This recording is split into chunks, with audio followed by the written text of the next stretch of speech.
بسم اللہ الرحمن الرحیم۔ ٹیل پوائنٹ کے ناظرین السلام علیکم۔ اللہ کی تلوار کی 50ویں قسط پیش خدمت ہے۔ ادھر باب جابیہ کھل گیا اور ابو عبیدہ اپنے دستوں کے ساتھ توما کی الچیوں کی رہنمائی میں شہر میں داخل ہوئے۔ توما نے 3 اور دروازے کھول کر اعلان کرا دیا کہ صلح ہو گئی ہے اور رومی دمشق سے جا رہے ہیں۔ معاہدہ ہو گیا ہے کہ لوٹ مار نہیں ہوگی، مسلمان کسی شہری کو قتل نہیں کریں گے اور کسی عورت کو مسلمان اپنے قبضے میں نہیں لیں گے۔ غروب آفتاب میں کچھ وقت ابھی باقی تھا جب ابو عبیدہ شہر میں داخل ہوئے تھے۔ خود توما نے آگے بڑھ کر ابو عبیدہ کا استقبال کیا۔ توما کے ساتھ اس کا ایک سالار حربیس بھی تھا، دمشق کا بڑا پادری بھی تھا۔ ابو عبیدہ نے توما اور حربیس سے کہا، اے رومیوں، تم خوش قسمت ہو کہ تم نے خود ہی شہر ہمارے حوالے کر دیا ہے۔ اس سے تم نے اپنے آپ کو، اپنی فوج اور شہریوں کو بہت بڑی ذلت سے بچا لیا ہے اور تم نے اپنے مال و اموال کو بھی بچا لیا ہے۔ اور یہ شور کیسا ہے؟ کیا کہیں لڑائی ہو رہی ہے؟ توما نے جھوٹ بولا۔ لوگ صلح کی خوشی میں شور و گل مچا رہے ہیں۔ وہ دیکھیں، میری فوج دیوار کے ساتھ کھڑی ہے، سب کے ہتھیار زمین پر پڑے ہیں۔ اس وقت خالد شہر کے اس حصے پر غالب آ چکے تھے جس میں رومی فوج کے 2-3 دستوں نے ان کا مقابلہ کیا تھا۔ اب خالد بچ بچ کر آگے بڑھ رہے تھے۔ وہ حیران تھے کہ شہر کی باقی فوج ان کے مقابلے کے لیے کیوں نہیں آ رہی۔ اسے خالد پھندا سمجھ رہے تھے۔ اسی خطرے کے پیش نظر وہ محتاط ہو کر آگے بڑھ رہے تھے۔ باہر سے ان کا رابطہ ٹوٹ گیا تھا۔ انہیں ایسی توقع نہیں تھی کہ دروازے کھل جائیں گے اور ان کی باقی فوج بھی اندر آ جائے گی۔ خالد اپنے آپ کو بڑی ہی خطرناک صورتحال میں پھنسا ہوا محسوس کر رہے تھے۔ دمشق کے وسطی حصے میں شہر کا بڑا گرجا تھا جو کلیسائے مریم کہلاتا تھا۔ ابو عبیدہ کو وہاں لے جایا جا رہا تھا۔ وہ گرجے کے قریب پہنچے ہی تھے کہ خالد اپنے محافظوں کے ساتھ ادھر آ نکلے۔ انہوں نے ابو عبیدہ کو ایسے پرامن انداز سے توما وغیرہ کے ساتھ دیکھا کہ ان کی تلواریں نیاموں میں تھیں تو خالد بن ولید پریشان ہو گئے۔ ابو عبیدہ نے خالد اور ان کے محافظوں کو دیکھا۔ خالد کے ہاتھ میں تلوار اور ڈھال تھی۔ تلوار خون سے لال تھی، دستے تک خون گیا ہوا تھا۔ خالد پسینے میں نہائے ہوئے تھے اور ان کے کپڑوں پر خون کے بے شمار چھینٹے اور دبے تھے۔ ان کا سانس پھولا ہوا تھا۔ خالد کے محافظوں کی بھی حالت ویسی ہی تھی۔ اس میں کوئی شک نہیں تھا کہ خالد لڑتے ہوئے یہاں تک پہنچے ہیں۔ محافظوں کے پاس برچیاں تھیں جن کی انیاں جیسے خون میں سے نکالی گئی تھیں۔ خالد اور ابو عبیدہ ایک دوسرے کو حیرت زدگی کے عالم میں دیکھتے رہے۔ ابو سلیمان، ابو عبیدہ نے آخر سکوت توڑا اور خالد سے کہا، کیا تو اللہ کا شکر ادا نہیں کرے گا کہ اس کی ذات باری نے یہ شہر ہمیں عطا کر دیا ہے؟ اللہ نے صلح منظور کرنے کی سعادت مجھے عطا فرمائی ہے۔ ان لوگوں نے بغیر لڑے میرے آگے ہتھیار ڈال دیے ہیں، پھر تو کیوں خون ٹپکاتی تلوار اپنے ہاتھ میں لیے پھرتا ہے؟ میں نے انہیں شہر سے اپنے مال موال لے جانے کی اجازت دے دی ہے۔ خالد نے کہا، ابو عبیدہ، کون سی صلح کی بات کرتے ہو؟ کیا تو دیکھ نہیں رہا کہ میں نے لڑ کر یہ شہر حاصل کیا ہے؟ خدا کی قسم، رومیوں نے مجھے امن اور صلح کا پیغام دے کر اندر نہیں بلایا۔ میرے لیے انہوں نے دروازہ نہیں کھولا تھا۔ میں خود شہر میں داخل ہوا ہوں۔ میں نے خون بہایا ہے اور میرے آدمیوں کا خون بہایا گیا ہے۔ میں رومیوں کو یہ حق نہیں دے سکتا کہ یہ خیر و عافیت سے شہر سے نکل جائیں۔ ان کے شہر کا خزانہ اور جو کچھ بھی شہر میں ہے وہ ہمارا مال غنیمت ہے، اور میں نہیں سمجھ سکا کہ یہ صلح کس نے کی اور کیوں کی ہے۔ ابو عبیدہ نے کہا، ابو سلیمان، میں اور میرے دستے پرامن طریقے سے شہر میں داخل ہوئے ہیں۔ دیکھ، شہر کے دروازے کھل گئے ہیں۔ اگر تو میرے فیصلے کو رد کرنا چاہے تو کر دے، لیکن یہ سوچ کہ میں دشمن کے ہتھیار ڈالنے پر اسے بخشش کا وعدہ دے چکا ہوں۔ اگر یہ وعدہ پورا نہ ہوا تو رومی کہیں گے کہ مسلمان وعدوں کے کچے ہیں۔ اس کی زد اسلام پر بھی پڑے گی۔ خالد کی حالت یہ تھی کہ غصے سے ان کے ہونٹ کانپ رہے تھے۔ وہ برداشت نہیں کر سکتے تھے کہ سالار اعلیٰ وہ ہوں اور صلح کے معاہدے کوئی اور کرتا پھرے۔ ابو عبیدہ اپنی بات پر اس طرح اڑے ہوئے تھے کہ انہیں پرواہ ہی نہیں تھی کہ خالد خلیفہ کی طرف سے سالار اعلیٰ مقرر کیے گئے ہیں۔ توما، اس کا نائب سالار حربیس، پادری اور مشیر وغیرہ الگ کھڑے تماشا دیکھ رہے تھے۔ انہیں اپنی چال کامیاب ہوتی نظر آ رہی تھی، بلکہ چال ضرورت سے زیادہ کامیاب ہو رہی تھی۔ وہ اس طرح کہ مسلمانوں کا سپہ سالار اور اس کا قائم مقام سالار آپس میں لڑنے پر آ گئے تھے۔ ابو عبیدہ کی جگہ کوئی اور سالار ہوتا تو خالد اسے سالاری سے معزول کر کے سپاہی بنا دیتے یا اسے واپس مدینہ بھیج دیتے، لیکن وہ ابو عبیدہ تھے جنہیں رسول اکرم صلی اللہ علیہ وآلہ وسلم نے امین الامت کا خطاب دیا تھا۔ انہیں الاسلم بھی کہتے تھے کیونکہ ان کے سامنے کے دانت احد کی جنگ میں شہید ہوئے تھے۔ مشہور مورخ ابن قتیبہ اور واقدی نے لکھا ہے کہ رسول اللہ کو ابو عبیدہ سے خاص محبت تھی۔ یہ بھی لکھا گیا ہے کہ ابو عبیدہ بغیر دانتوں کے دانتوں والوں سے زیادہ خوبرو لگتے تھے۔ ان کا زہد اور تقوی ضرب المثل تھا۔ خلیفۃ المسلمین ابو بکر ان کا بہت احترام کرتے تھے اور مجاہدین ان کے اشارے پر جانیں قربان کرنے کو تیار رہتے تھے۔ خالد کے دل میں ابو عبیدہ کا اپنا احترام تھا کہ میدان جنگ میں دونوں کی پہلی ملاقات ہوئی تو خالد گھوڑے پر سوار نہیں تھے، ابو عبیدہ گھوڑے پر سوار تھے۔ خالد چونکہ سالار اعلیٰ تھے اس لیے ابو عبیدہ نے اتر کر خالد سے ملنا چاہا، لیکن خالد نے انہیں روک دیا اور کہا کہ میرے دل میں اپنے احترام کو قائم رکھیں۔ وہ ابو عبیدہ اب خالد سے پوچھے بغیر دشمن کے متعلق بڑا اہم فیصلہ کر بیٹھے اور اسے بدلنے پر آمادہ نہیں ہو رہے تھے۔ ابو عبیدہ عشرہ مبشرہ میں سے بھی تھے۔ ابو عبیدہ کی تمام خوبیوں اور اسلامی معاشرے میں ان کی قدر و منزلت کو تسلیم کرتے ہوئے اس دور کے وقائع نگار اور مورخ لکھتے ہیں کہ جنگی امور کی جو سوجھ بوجھ خالد میں تھی وہ ابو عبیدہ میں نہیں تھی۔ وہ باریکیوں کو نہیں سمجھتے تھے، البتہ حرب و ضرب میں مہارت رکھتے تھے۔ ابو عبیدہ نے کہا، میں تجھے امیر مانتا ہوں ابو سلیمان، لیکن یہ سوچ کہ میں اپنے دستوں کے ساتھ پرامن طریقے سے شہر میں لایا گیا ہوں۔ خالد نے کہا، ابن الجراح، آ تجھے دکھاؤں کہ میں کس طرح شہر میں داخل ہوا ہوں اور رات سے اب تک مجھے کیسی لڑائی لڑنی پڑی ہے۔ ان رومیوں نے دیکھا کہ یہ لڑ نہیں سکتے اور میں شہر کی اینٹ سے اینٹ بجا دوں گا تو یہ تیرے پاس جا پہنچے، میں انہیں معاف نہیں کروں گا۔ ابو عبیدہ نے دبدبے سے کہا، ابو سلیمان، کیا تو اللہ سے نہیں ڈرتا؟ میں نے انہیں اپنی پناہ میں لے لیا ہے، ان سے حفاظت کا وعدہ کر چکا ہوں۔ لیکن خالد ابو عبیدہ کی بات ماننے پر آمادہ نہیں تھے۔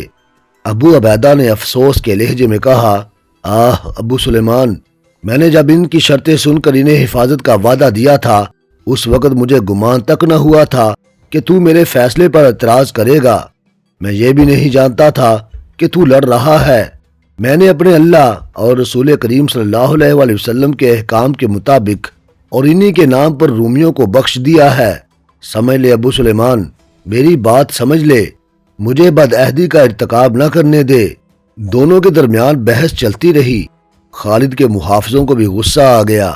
وہ تلواریں سونت کر توما اور اس کے ساتھیوں پر جپٹے۔ وہ انہیں قتل کر دینا چاہتے تھے۔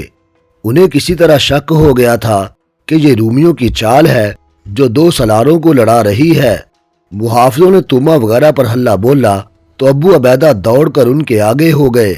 ابو عبیدہ نے کہا، خبردار، پہلے کچھ فیصلہ ہونے دو، یہ ابھی میری پناہ میں ہے اور تمہیں جب تک حکم نہیں ملتا تم کوئی حرکت نہیں کر سکتے۔ خالد نے ابو عبیدہ کے اس حکم کو بھی برداشت کیا۔ خالد کی موجودگی میں ابو عبیدہ کوئی حکم نہیں دے سکتے تھے۔ یہ صورتحال مسلمانوں کے لیے اچھی نہیں تھی۔ ایک غلطی تو خالد سے ہوئی تھی کہ کمند پھینک کر شہر میں داخل ہونے جیسا خطرناک کام کر رہے تھے، مگر ابو عبیدہ کو اطلاع نہ دی، حالانکہ وہ خالد کے قائم مقام سالار تھے۔ خالد نے تو ان سالاروں میں سے بھی کسی کو نہ بتایا جو شہر کے دوسرے دروازوں کے سامنے اپنے دستوں کے ساتھ موجود تھے۔ اس کے بعد غلطی ابو عبیدہ کی تھی جنہوں نے وہ فیصلہ کیا جو صرف سالار اعلیٰ کو کرنا چاہیے تھا۔ خالد اور ابو عبیدہ کے درمیان یہ جھگڑا ان کی انا کا مسئلہ بن کر کوئی ناگوار صورت اختیار کر سکتا تھا، لیکن یہ اس دور کا واقعہ ہے جب مسلمان آپس کے کسی جھگڑے کو ذاتی مسئلہ نہیں بنایا کرتے تھے اور ان کے حاکم اپنے آپ کو آج کل کے حاکموں کی طرح نہیں سمجھا کرتے تھے۔ خالد نے دوسرے سالاروں کو بلایا۔ اس وقت تک دوسرے دستے بھی شہر میں آ چکے تھے۔ سلار جب خالد کے پاس آئے تو خالد نے اپنا اور ابو عبیدہ کا جھگڑا ان کے آگے رکھ دیا۔ ابن ولید، سلاروں نے آپس میں بحث مباحثہ کر کے خالد سے کہا، ابو عبیدہ کو ایسا نہیں کرنا چاہیے تھا، لیکن وہ جو فیصلہ کر چکے ہیں ہمیں اسی پر عمل کرنا چاہیے، ورنہ یہ خبر دور دور تک پھیل جائے گی کہ مسلمان دھوکے باز ہیں، صلح اور عام معافی کا وعدہ کرتے ہیں، پھر لوٹ مار اور قتل عام کرتے ہیں۔ ابن ولید، سلار شرابیل بن حسنہ نے کہا، ہم نے پہلے دیکھا ہے کہ بعض شہر ہمیں مزاحمت کے بغیر مل گئے تھے۔ اس کی وجہ یہ تھی کہ ان شہروں میں ہماری وہاں آمد سے آگے آگے یہ خبر مشہور ہو گئی تھی کہ مسلمانوں کی شرطیں سخت نہیں ہوتی اور اپنی شرطوں پر قائم رہتے ہیں اور رحم دلی سے ہر کسی سے پیش آتے ہیں۔ ابن ولید، ہمیں اس روایت کو برقرار رکھنا چاہیے، ورنہ پھر کوئی شہر ہمیں آسانی سے نہیں ملے گا۔ خالد نے غصے کو دباتے ہوئے کہا، خدا کی قسم، تم سب نے مجھے مجبور کر دیا ہے۔ رومی سالار توما اور حربیس ذرا دور کھڑے اپنی قسمت کے فیصلے کا انتظار کر رہے تھے۔ خالد نے ان کی طرف دیکھا تو غصہ پھر تیز ہو گیا۔ خالد نے کہا، میں تم سب کا فیصلہ قبول کرتا ہوں، لیکن ان دونوں رومی سالاروں کو نہیں چھوڑوں گا، میں انہیں زندہ رہنے کا حق نہیں دے سکتا۔ ابو عبیدہ نے کہا، تجھ پر اللہ کی رحمت ہو ولید کے بیٹے، انہی دونوں کے ساتھ تو میرا معاہدہ ہوا ہے اور انہی کو میں نے حفاظت کی ضمانت دی ہے۔ میرے فیصلے کو تو نے قبول کر ہی لیا ہے تو ان دونوں کو بھی جانے دے۔ خالد نے غضبناک آواز میں کہا، تیرے عہد نے انہیں میرے ہاتھ سے بچا لیا ہے، لیکن یہ دونوں اللہ کی لعنت سے نہیں بچ سکیں گے۔ ایک اور مورخ بلازری نے لکھا ہے کہ توما اور حربیس کے پاس ایک آدمی کھڑا تھا جو عربی زبان سمجھتا اور بولتا تھا۔ وہ مسلمان سالاروں کی باتیں سن کر توما اور حربیس کو رومی زبان میں سناتا جا رہا تھا۔ آخر انہیں عام معافی کے فیصلے سے آگاہ کیا گیا۔ توما نے خالد اور ابو عبیدہ کا شکریہ ادا کیا اور کہا، آپ سب نے ہم پر احسان کیا ہے، ہمیں اجازت دی جائے کہ اپنی منزل تک ہم اپنی پسند کے راستے سے جا سکیں۔ ابو عبیدہ نے خالد کی طرف دیکھا کہ وہ جواب دیں گے، لیکن خالد نے منہ پھیر لیا۔ ابو عبیدہ نے توما کو جواب دیا، تمہیں اجازت ہے، جس راستے پر چاہو جا سکتے ہو، لیکن یہ بھی سن لو، تم جہاں رکو گے یا جہاں قیام کرو گے، اگر ہم نے اس جگہ پر قبضہ کر لیا تو ہم سے اپنی حفاظت کی توقع نہ رکھنا۔ تمہارے ساتھ جو معاہدہ کیا جا رہا ہے یہ صرف اس مقام تک ہے جہاں تم جا رہے ہو، یہ دوستی کا معاہدہ نہیں۔ توما نے کہا، اگر معاہدہ عارضی ہے تو میری ایک درخواست اور ہے، ہمیں 3 دنوں کی مہلت دی جائے کہ ہم اپنی منزل پر پہنچ جائیں، 3 دنوں بعد ہم معاہدے کو ختم سمجھیں گے۔ خالد گرج کر بولے، پھر ہم تمہارے ساتھ جو سلوک کرنا چاہیں گے کریں گے۔ توما نے کہا، آپ ہمیں قتل کر سکتے ہیں، ہمیں پکڑ کر اپنا غلام بنا سکتے ہیں۔ خالد نے کہا، یہ بھی منظور ہے، 3 دنوں میں ہی کہیں غائب ہو جانا، وہاں تک چلے جانے کی کوشش کرنا جہاں تک میں نہ پہنچ سکوں۔ اب ایک شرط میری بھی سن لو، تم اپنے ساتھ چند دنوں کے کھانے پینے کا سامان لے جا سکو گے، اس سے زیادہ تم کچھ نہیں لے جا سکو گے، کوئی آدمی ہتھیار لے کر نہیں جائے گا۔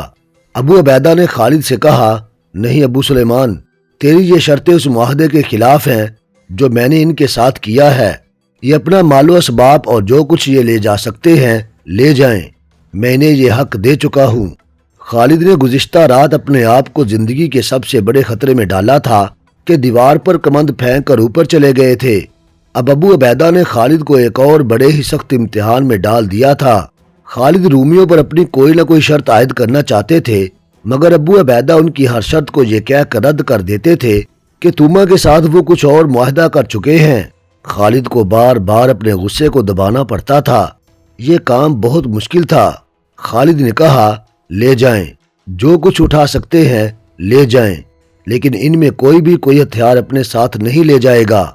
توما نے کہا، ہم پر یہ ظلم نہ کریں، ہم لمبے سفر پر جا رہے ہیں، راستے میں کوئی اور دشمن ہم پر حملہ کر سکتا ہے، ہمیں نہتہ دیکھ کر ڈاکو ہی ہمیں لوٹ لیں گے۔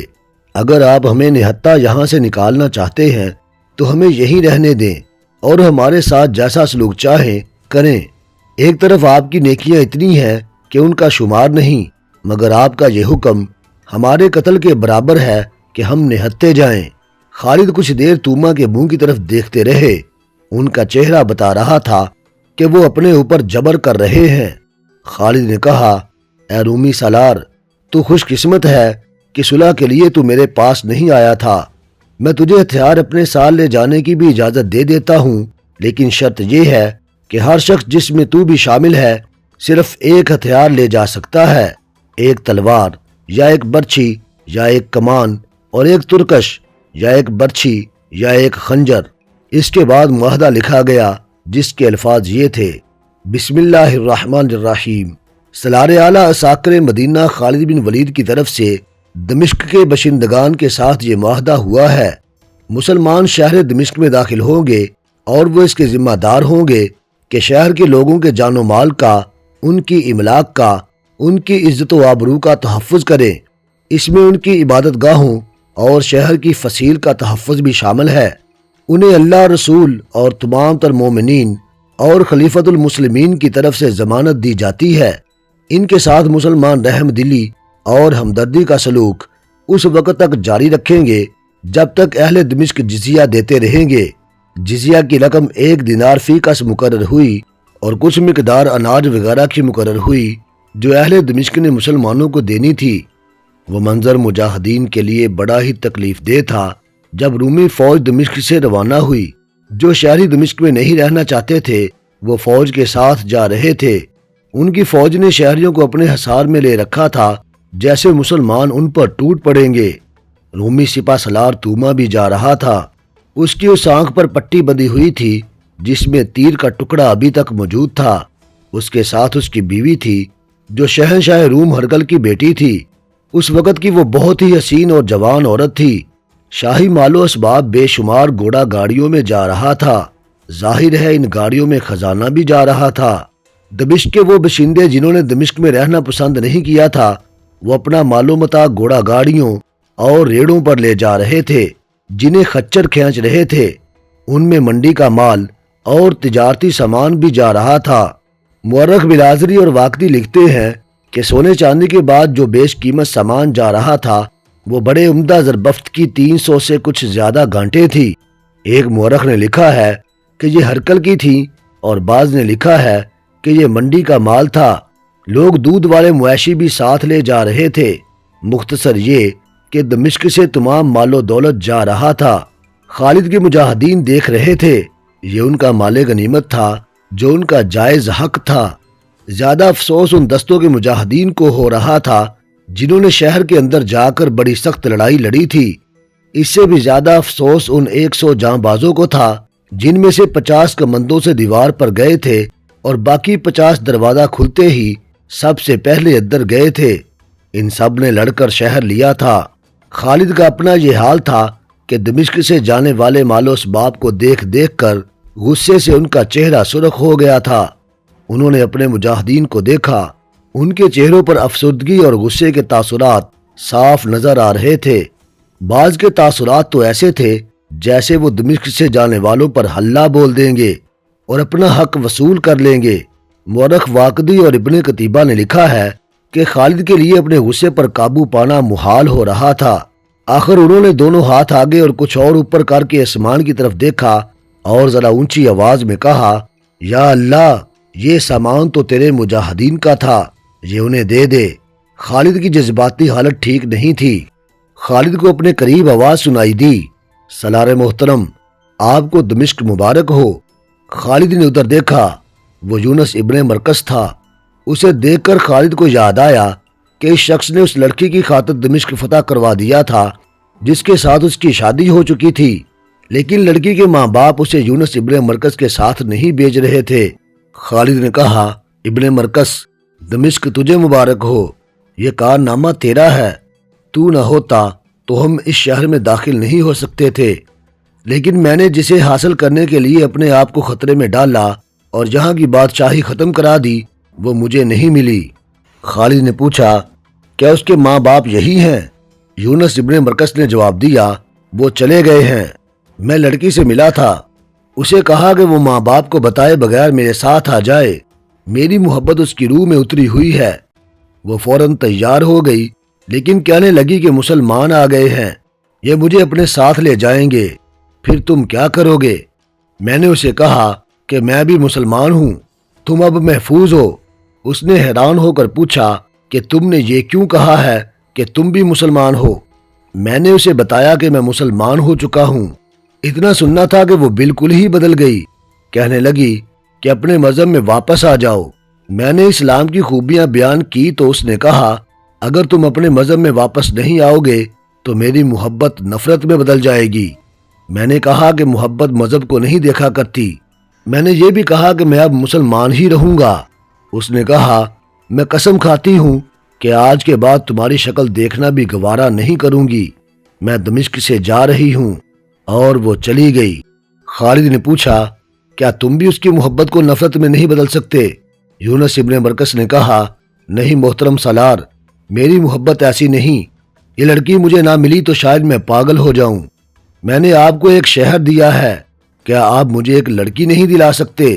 وہ میری بیوی ہے، آپ نے میرے ساتھ وعدہ کیا تھا، آپ چاہیں تو اپنا ایک دستہ بیچ کر لڑکی کو زبردستی لا سکتے ہیں، آپ فاتح ہیں۔ خالد نے کہا ابن مرکس معاہدہ ہو چکا ہے، ہم جانے والوں کا ایک بال بھی ان سے زبردستی نہیں لے سکتے۔ مورخ بلازری نے لکھا ہے کہ یونس ابن مرکس عقل اور ذہانت کے لحاظ سے کوئی معمولی آدمی نہیں تھا۔ خالد اس سے متاثر تھے اور خالد اس کے احسان مند بھی تھے۔ دمشق کی فتح اس یونانی جوان کے بغیر اگر ناممکن نہیں تو بے حد مشکل ضرور تھی۔ خالد کو یہ شخص اس لیے بھی اچھا لگتا تھا کہ اس نے اسلام قبول کر لیا تھا اور جس لڑکی کی محبت اسے پاگل کیے ہوئے تھی اس کے کہنے پر بھی اس نے اسلام ترک نہیں کیا تھا۔ یونس ابن مرکس نے کہا میں نے سنا ہے کہ آپ نے دمشق سے جانے والوں کو 3 دنوں کے لیے تحفظ کا وعدہ کیا ہے، کیا ان 3 دنوں کے دوران آپ ان لوگوں کا تعاقب کر کے ان پر حملہ نہیں کر سکتے؟ خالد نے کہا نہیں ابن مرکس، یہ معاہدے کے خلاف ہے۔ یونس ابن مرکس نے کہا 3 روز گزر جانے کے بعد تو آپ ان پر حملہ کر سکتے ہیں۔ خالد نے کہا 3 دنوں میں تو یہ بہت دور پہنچ چکے ہوں گے، یہ قافلہ بہت تیز جائے گا کیونکہ اس کے پاس خزانہ ہے اور بہت قیمتی مال بھی ہے۔ راستے میں رومیوں کے قلعے آتے ہیں، وہ کسی قلعے میں جا پناہ لیں گے، میں کسی قلعے پر اتنی جلدی حملہ نہیں کر سکوں گا۔ یونس ابن مرکس نے کہا اے اسلام کے عظیم سالار، یہ اس راستے پر نہیں جا رہے جس راستے پر قلعے آتے ہیں، میں ان قلعوں سے واقف ہوں، بالبک، حمص اور طرابلس۔ یہ قافلہ انطاکیہ جا رہا ہے، میں جانتا ہوں قافلے کے ساتھ سالار توما ہے، وہ اپنی فوج اور شہریوں کو انطاکیہ لے جا رہا ہے جہاں اس کا سسر شہنشاہ ہرقل رہ رہا ہے۔ میں تمام علاقے سے واقف ہوں، انطاکیہ تک پہنچنے کے لیے 3 سے بہت زیادہ دن سفر کرنا پڑتا ہے۔ میں آپ کو ایک ایسی طرف سے لے جا سکتا ہوں جو کوئی راستہ نہیں، آپ کے گھڑ سوار تیز ہوں تو میں چوتھے دن کی صبح تک انہیں قافلے تک پہنچا سکتا ہوں۔ خالد نے یہ سنا تو ان کی آنکھیں چمک اٹھی، یہی تو وہ چاہتے تھے۔ ان کا ارادہ یہ تھا کہ مجاہدین کو مال غنیمت ضرور دلائیں گے۔ انہیں دمشق والوں پر غصہ تھا جو دمشق سے اپنے مال و متاع لے کر چلے گئے تھے۔